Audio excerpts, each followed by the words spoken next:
One of the questions I get asked a lot by founders is they're about to start their business, but they don't know what kind of company formation type they should have. What are the options on the market?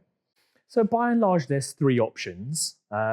Most common ones are two. You're either a sole trader, self-employed, or you have a limited company. And the third one is an LLP, slightly more niche. I'll come to that in a second.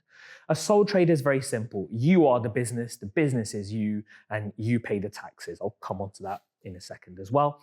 And a limited company is one where it is limited either by shares or by guarantee. And in effect, the company sits separately to yourself. It pays its own taxes, which we'll come on to. But in effect, it's whether you have a simple option being self-employed or whether the slightly more complex option of having a limited company, depending on your needs, etc. But by and large, for most startups, the sole trader tends to be the way that they start with. And an LLP is by and large only for professional services a lot of the time because there's different niche reasons for needing it. But by and large, it's a sole trader versus limited company discussion. So for our listeners, what are the financial implications for each of the different choices of company? Sure. So a sole trader route is the easiest way. Like I said, you are the business pays its taxes as you do once a year. So you pay tax on the profit that you have every single year. It's nice and simple. You file a tax return, you've heard it, where the deadline is on the 31st of January. It's very, very simple. With a limited company, the company pays corporation tax first, depending on its year end. It's not always April.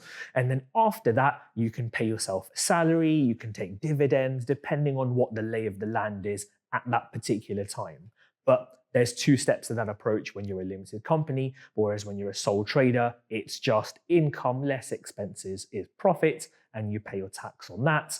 With a limited company, the company pays its corporation tax, then you as a person or as a director, as a shareholder, depending on your scenario as a founder, will pay your taxes accordingly. But by and large, in 99.9% of scenarios we work with, for founders, for startups, sole trader route tends to be the easiest and most straightforward one, especially because moving from a sole trader to a limited company is quite straightforward.